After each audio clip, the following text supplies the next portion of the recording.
Today's show is brought to you by Hightower Brewing Company. And the thing that I like about this particular brewing company, they're located in, I believe it is Southeast Ohio. We call it Rayland. I think that's how you pronounce it. It's about 15 minutes outside of Wheeling, West Virginia. So about 45 minutes to an hour outside of Pittsburgh. But with this particular brewing company, family owned, small business, man, local brewery, family friendly, pet friendly as well.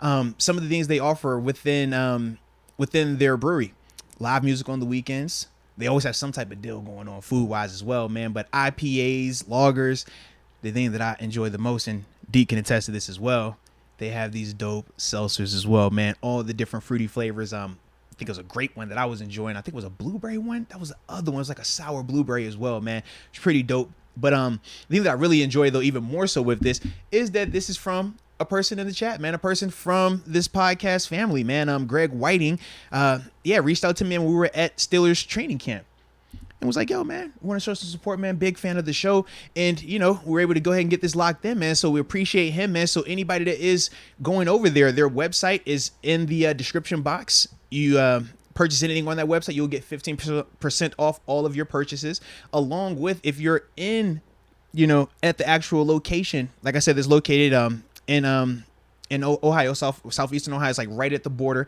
right by Wheeling, West Virginia. If you go in and you actually mention us while you're in there, you get 15% off of your order as well, whether you're getting drinks or food or all inclusive, man. So it's dope. And they got cool little merchandise. You see the little hat I got rocked out as well, man. So just wanted to shout those guys out, man, over at Hightower Brewing Company, man. Definitely show them some love, man. Absolutely. Hightower Brewery supports us. Absolutely, man. Let's support them. Absolutely, man. They got this peanut butter porter too. You better talk about it. I'm not a big dark beer guy. You better talk about it. But it's pretty damn good. They also, along with the seltzers, you're right. Seltzers are obviously really good. But they have some Pittsburgh theme cans. They do. They got a Maz. It's a Bill Mazeroski beer. That's good as well, because they sent us a care package. Yes. I was trying them, and I was like, this hits the spot. No, without a doubt. I know you're more the beer guy. For me, man, I was enjoying the seltzer. They had the tall, was it 32 ounce they sent us? Yes. It makes the watching experience way better. Start it out there. And you don't have to get as many refills either, Deke. I know, when we got them little ones out there, sometimes we got to worry about that. True. But no, shout out to them, though, as well, though, man. Calmonier, first super chat. We all want to see Kenny be the guy, but why rush him when our O-line clearly needs work? I believe Mitch could lead us to a Super Bowl this year. Kenny will be ready, but we all need to support Mitch. #MMondays. Well, we weren't undefeated in the preseason. History shows that the last time we were undefeated in the preseason, we won a Super Bowl. Yeah. So with that being said, it doesn't matter who we put at quarterback. We're going to win the Super Bowl this year, man. I'm with that. I think he's right. We got to support Mitch. That's what I'm saying, man. He's going to take us to the promised land this year. Someone will. We're going to be fine with whatever quarterback it is. Man. I've been saying that. I stand by it. There it is. I'm good with Mitch. Okay. I would have liked it to be Kenny. Fair. I still wouldn't mind it to be Kenny, but I don't want that to be to the detriment of our team, though. I don't want Kenny in if that means we're sucking. So let's go Mitch. Shout out to... All right. We roll with it. Maybe it could be a vibe where we're winning. Are you defense is balling out, but we're like, bro, what's going on with you, like, hey, we could use a little bit more from the quarterback position. Week 3, week 4, then we put Kenny in, and then Kenny goes like 12-2 or something like that. Is everything all right? Everything's good. You sure? I'm in a good place. I see. It's just, I'm just a little shocked. That's it, man. But I like that though, bro. I like that. Mitch has done nothing to deserve hate. I would agree with that, even though it is very difficult at times to not, give him said hate that he keeps receiving at times. Mitch? Yeah, man. Are you talking about Mason? I talk about all of them. You know why I talk about Mitch? No, are you ready? Wait, where's the Mitch hate going? Are you serious? No. Is there big time Mitch hate? No. I just feel like people like Kenny more, but you're saying people are negative on Mitch? Think about this. Are you ready for this? I want to hear this. So, I guarantee at some point in time on today's show, people continue to say that Mitch has not played well. He has not outplayed Kenny, that Kenny is close to him. That to me is hate towards Mitch. I agree. People will knock on Mitch solely for the fact of praising Kenny. That is how it works. First it was Mason, then when they realized, okay, Mason's kind of out of this conversation, then it shifted to Mitch. You talk about that Jags game. Hey, man, bro, Mitch ain't nice. Like, they need to get him out. You saw what that looked like them first 2 series. Look at what Kenny did. Put him in there. We broke down the context, right? Once again yesterday, oh, man, but Mitch thinking it up, man.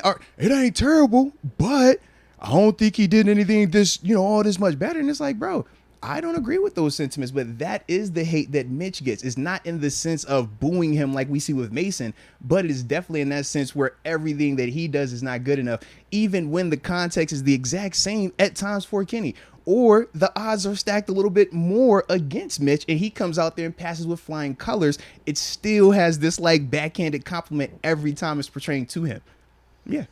I think Mitch played fine. I think he's played fine all preseason, actually. But you see, that's the difference, right? So how would you break down what Kenny has done this preseason? He's played fine as well. If I got a leaning. So now you see, that's the funny part. You say it right there in the moment, but the previous 2 weeks we've come in here, you have not said that Kenny has played fine. You've spoken very glowingly of him. I think they both played really good. But that's the difference. Like when it comes to Kenny, people are more freely praising him, whereas when it comes to Mitch, it's all right. All right, if he has to be the week 1 starter, it's like you're forcing yourself to get behind it versus just appreciating what he has done. And the same goes to Kenny and Mason. That's the thing that I'm talking about when I speak specifically about the hate that Mitch receives. He's never getting this, the support without some type of reservation. And that's the difference. I think the other part of it, though, too, was the preseason was not complete. So we're just seeing Pickett continue to grow, get better and better by the games. But also and it's like, dude, I think he can deserve these QB1 reps. I mean, Mitch hasn't done anything to where we shouldn't give Pickett those QB1 reps. I thought. To me, Kenny didn't do something where I thought that he has done so much in these opportunities where it's like, Mitch, you done lost this opportunity. I don't think it was like that. I do feel, though. I think Pickett needed like 2 or 3 touchdowns yesterday. Yeah. He didn't get it. Yeah. But you think about like it took it coming to that just for it to be okay if we have to start Mitch week 1. But it's like, man, what has Mitch been doing throughout OTAs, throughout minicamp, throughout training camp, throughout all these preseason games? It's like, do we forget that solely because we just are so supportive of this player? And it's right to be supportive of Kenny, but my biggest issue is like when the support for him is so great that you're trying to knock other players, not speaking on you specifically, but that is how it kind of became with this competition where it's like, man, if this is the guy we're rooting for, we're going to knock on these other 2 dudes. When it's like all 3 of these dudes have shown that they're more than capable of winning us games this year. I thought all 3 of these dudes at multiple times throughout this preseason have showed that they're definitely capable of helping us out. Now, to what degree, that's different. To what comfort level we have, I think that's different. And just the overall probability of their levels of success and how we would gauge it, I think, are very different. But at the same time, it's like, could you find a path to win with each of these guys? 100% you could. Yeah. No, I think whatever phrasing you want to use, fine. They've both played good, really good, great to an extent. Yeah. I think, Mason just really didn't get the opportunities like that, especially this last third game. Yeah. Kenny and Mitch, I thought they were toe-and-toe. But Mitch had the lead going in, and he did nothing to lose it from my perspective. Yeah. And I think for me, the difference is I agree with the ending part where you said he had the lead going and he did nothing to lose. That I also would say when we talk context, every time we're talking about these games for Kenny versus Mitch and we're breaking down reasons why, I think the context is very different as it pertains to Mitch and what he's been dealing with versus the times where we've seen Kenny. Kenny's first game, we talked about that. We talked about a little, and here's what I'll say, he can't control who he's going out there with, and he's supposed to make plays and all those things, etc. All I'm saying is we saw Mitch have success with a tougher unit, with an offensive line that has been inconsistent, but at the same time, it's like better yesterday. Towards the second quarter and on, yes, they did. Early on, they struggled though. And who was out there early on? Mitch. But when did they play well? The same reason we saw Kenny play well in game 2. Tempo. So the context is there. We see it. And it's like, man, okay, you give him the exact same thing. What did it look like? Mitch can stretch the field. Mitch can scramble. Mitch has leadership. Mitch has toughness. It's all these things we're talking about. Yeah, Mitch is fine. Yeah. The thing with Pickett in yesterday's game, though, it may have been dealt the harder hand, though. Okay. You could talk about the first 2 preseason games, like who had the tougher hand or whatnot. Now, second one, I get what you're talking about. First one, what was that? Pickett going with the third stringers going up against the third string defense. Mitch only getting those 2 series. So I guess that one might be tough to equate. But with Kenny, I mean, he had the whole second string offensive line. And I thought they looked worse whenever Pickett was in compared to the first team with Mitch. See, that's the part I didn't agree The problem with Mitch, though, was the penalties because there were some really bad and if drive they weren't taking those penalties, those were sacks. That was the other part, too. on the actual times where they were to snap the ball, play, I just thought the offensive line was better than what it was last, especially in pass protection. Running game, that could be arguable because I still think there were some tough holes. But Najee said he didn't even have the vision that he would have hoped in some of them. He's like, there was one player too. Yeah, first game back. Yeah, I was disappointed that he was playing in the second quarter. Same with TJ and Dion. Like, why are these dudes playing? No, but dude, I was surprised. Did you? I don't know if you've heard about what was going on with Najee's foot. That whole information just came out too, where it was like, oh, we stepped on. Well, he's good now? He's good. Are you talking about way earlier in training camp? Yeah, in training camp and stuff like that. He said he's good now, but he said he has a sprained Liz Frank. I was like, geez, that's a little bit different than the whole you guys stepped on concept, you know? But I am glad to hear that it's not something that is going to linger on, hopefully. But I think that definitely gave me a little bit more context of, man, I really don't want him out there for the preseason if I knew that that's what he was dealing with when he was missing that amount of time. Yeah, but also back to the Pickett versus Trubisky thing, who had maybe the tougher hand yesterday. Yeah. Pickett also had the second-string receivers out there, and he threw some dots, man. No, he definitely did. Holy hell. But there were some drops that were kind of disappointing, and they stalled out the drives. Boswell missed a field goal. So nah, the block, that wasn't on Boz. The block, yeah. That definitely wasn't on Boz, baby. No. You're right. I should have said Boswell missed the field goal, but like in most scenarios, just that field goal should be made, right? You're expecting that. So, I don't know. Yesterday, Pickett maybe a little bit tougher hand. Well, see, I think this is where we differ. Like, when I went back and watched the tape again, bro, I thought the offensive line played a lot better in that second half. I thought Kendrick Green was one of the dudes that I was really impressed Wasn't terrible. With. Absolutely. Whereas when we talk about that first unit, I get how it ended, and people want to applaud it because the 2-minute drill. But once again, that 2-minute drill is the exact same thing we saw in Jacksonville. When you use cadence, when you use tempo, like that helps you. Now, I expect them to use more of that now that the regular season is here, because this offensive line, when they were not using cadence, when they were not using tempo, all 5 of them starters was getting beat at times. Chooks, James Daniels, Mason Cole, Kevin Dotson, Dan Moore. Consistently the first 2 series. Even going into that 3rd series. And it's like, all right, we're getting. And I would see the adjustments Matt Canada would make. He would start doing misdirection, right? Give you Gunnar Olszewski going to lateral stuff. Or he's going to throw the quick shot downfield to Deontay. That type of stuff to combat it. But to me... Unreal throw. Unreal throw. That's a dot to me, right? Unreal throw. That was a dot. But, you know, when I look at that, obviously what he did in that 2-minute drill, I'm like, man, the Pickens, the Pat, like, yeah... What we talk about here? I mean, back shoulder over the top, zipping it, taking chances. Like, to me, Pickens dropped one too. Yeah, he did. That was a good pass. But then Mitch had one where I thought it could have been a touchdown, that slant across the middle. Which one? I'm trying to think. Yeah, he threw it behind Pickens. Oh, it was good coverage by Akuda. So like, I don't even know if it was a good throw. No. If it would have been a catch. Akuda had the PBU in the end zone. Yeah, the slant across the middle. Yeah, he threw it back. Like he needed to throw more out. To me, I was looking at it like, go get that ball. It was good coverage. To me, I thought he should be more aggressive going to get it. That's how I looked at it. I thought he kind of waited on it to come to him instead of actually like going and attacking that thing. And that's how Akuda had that chance to come make the play on it. But ultimately, Mitch only had 3-4 incompletions. Yeah. I thought he was pretty sharp. Yeah, man. But either way, man, like I said, they all did positive things, and that's the thing, man. It's like not Mason, 0-for-3. Man, you crazy, man. Like when not his fault. He didn't get any time. He didn't get a real opportunity. You tried to be funny, and I get it. When we say they all 3 did well because you're focusing solely on those couple of plays, but it's like, bro, I'm talking the whole preseason. I'm talking the whole preseason. Sure. That's what I'm speaking Mason on. Was fine. He didn't play this game. Like, let's be real, he didn't play. I know. So how we gonna judge him when he did not play in this game? Like, over. That's what I'm saying. He's not playing. He ain't playing that. We know, but we knew going into this game based on what Coach Tomlin said, based on the reps and things like that, where he was at on that depth chart. I'm not gonna lie, I was surprised. Mitch played the whole first half. I thought the whole quarterback competition open talk was legit. Obviously, it wasn't. It was a facade. Maybe it was open, but he saw more than what he needed to see. You know, he felt very confident in it. All I would have liked to see is Pickett with the ones.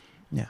With Najee out there, with that line, Pickens, Deontay. Well, Claypool wasn't out there, but you get my point. Yeah. I just think it's one of those things when it comes to Kenny, right or wrong, it doesn't matter if he does good when he goes out there or not. People are going to want him out there. And I think that that's what Coach Tomlin understands and why he is operating the way that he's operating. Because I think, man, you could put Kenny out there yesterday. He could have stunk it up. You could put him out there week 1. He could stink it up. No one's going to be saying pull him up out of there. If Mitch goes out there and has a bad series, a bad quarter, people are going to be saying yank him up out of there.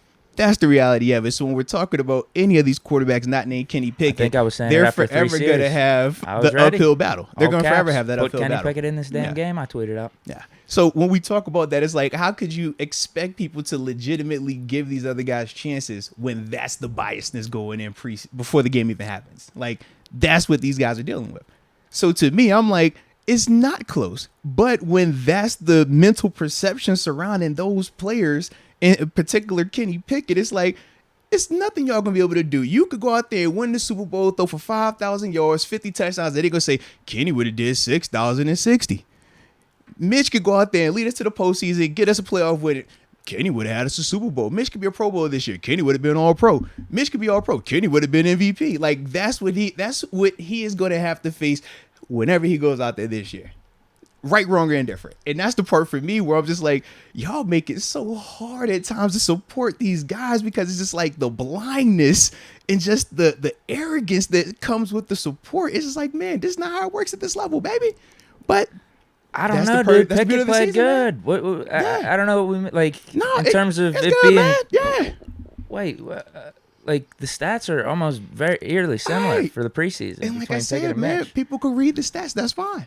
And I if already told you. I just took the tape on. That's where I go with. I don't deep dive. You could No, stat it, I'm with you on that's that, all. but Yeah. I mean, some of those throws Pickett was making. And I mean, would you agree put him with the you on ones. that. Well, he'll Are get we not his getting at least opportunity. 16 points? He's I gonna mean, get an it's a opportunity. hypothetical, but still. He'll get an opportunity. Pickett looks composed. I just yeah. don't think the moment's too big for him. I think you could have put him No, out I there would with the ones, agree. and we would have just been fine. Well, And I feel the he's same gonna way get his week one. opportunity, man. But if, He'll get an like opportunity. I said, it goes back to the beginning of if Mitch was coming in with the lead, and rightfully Yeah. so, being the veteran, Yeah. he did nothing to lose it. He did nothing to lose it. And I thought he played pretty good. Yeah. So this is who we're rolling with, and I'm going to support him. I am. I'm supporting him. We'll see. I'm supporting You him. said 3 series you was tweeting in all caps, right? I just wanted to see Okay. Pickett in the game, dude. I wanted to see Pickett in the game. This is preseason. I wanted to see Pickett in the game with the ones. So question. When We're the talking regular- about a quarterback so competition. question This would then, make it fair. You're supporting Mitch, right? You're supporting him as QB1 of the team, right? I'm supporting him. So when Ben was playing last year and he was having some of his struggles, did you ever say that? No, I'm just asking. All right, Did you let's hear it, ever let's hear it. in any game last year tweet out that he should be pulled at any point in time? I did not. Okay. And that's you supporting the quarterback of the Pittsburgh Steelers, right? That's supporting the quarterback of the Pittsburgh Steelers, who is So- a Hall of Famer, Oh my! has Are won you finished? the City 2 We're championships. talking about that season, correct? Are we talking about that season? Or are we talking about a lifetime achievement award? No, I'm talking about who deserved benefit of the doubt. Are we compared to talking someone about else. the season? I'd say Ben deserves a bigger benefit of the doubt than Mitch Trubisky. Okay, so you don't want to answer. That's fine, man. Cool. that's what I was won't, looking for. That's I cool. won't answer. No, that's. I'm just being straight up with you. What? Let's go, man. We got supers anyways, man. I ain't tripping. Okay, but wait, hold on. What are you trying to ask? If Nothing. If There you go, Mitch man. does what? Am I gonna be calling for Kenny? Yeah, You've already I'm gonna answered. be You've a already little answered bit. your question, I'm gonna baby. be a little bit more lax on Hey. how I think the quarterback situation Hey, should go that's cool, baby. versus whenever Ben's at the helm, That's because cool. I think Ben's deserved the benefit of the Yeah, doubt. that's cool. And I'd say making the playoffs, getting those Yeah. game-winning drives, proved it even last year. Hey, that's cool, baby. I ain't gonna fight it, man. It's good. Okay. Yeah. We got official momentum. Happy Monday, goats. Let's go. Let's go. Proud of y'all. Salute. Man, salute you as well, baby. Let's get it. We got Kyle Monier. Jalen Warren looking like James Conner out there. Is that the crying? Why he crying though? What's the crying emoji? Am I missing something? Maybe it's because they just both wore 30. Yeah. I don't think of it as like a negative though. I don't either, because I think Jalen Warren, again, played well. Heck yeah. I love his explosiveness. I love the blitz pickup. He still continues to make plays. Am I Trucked missing the something dude here? going to the sideline. You saw that? Yep. Am I missing something here? No. I think Let's he's say, come on, Jalen. saying it in a good way. Maybe they're tears of joy. It just looked like the think sad so. face. That's all. Because Jalen Warren isn't getting hurt. Yeah. I mean, that would be the negative way of looking at James Conner. It's really, yeah. I mean, That's when James fine, Conner was on yeah. the field and healthy, he was pretty productive. I mean, wait, he didn't get he got a Pro Bowl here as well. Yeah. Yeah, absolutely got a Pro Bowl here and a Pro Bowl in AZ now. What we talking about, baby?